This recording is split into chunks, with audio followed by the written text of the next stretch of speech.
Welcome to the Slop Farm. Enjoy the video.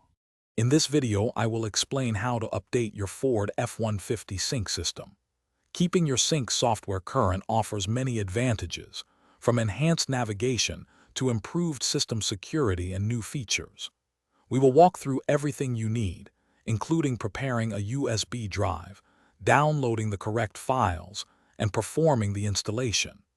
This guide will help you ensure your F-150's infotainment system is running at its best, providing a more enjoyable and connected driving experience.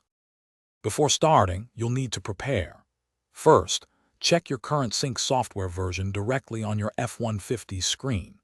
Next, visit the official Ford website and enter your vehicle's identification number to find available updates.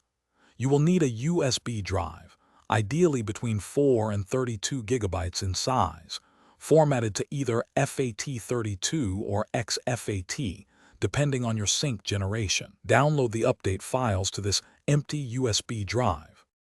With your USB drive ready, head to your F-150. Start the vehicle and keep the engine running. Do not turn it off during the update. Insert the USB drive into one of your truck's USB ports. Your sync system should automatically detect the update and display on-screen prompts. The installation can take up to 45 minutes, so be patient. The system may restart several times, which is completely normal during this process. Once the installation is complete, you will see a confirmation message. Verify the update by checking the software version in your sync settings. If you encounter any issues, such as a frozen screen or an incomplete update, try performing a master reset of your sync system. This often resolves minor glitches. For more complex problems, or if the update fails repeatedly, it is best to contact Ford customer support or visit a certified dealership for assistance. Thanks for watching.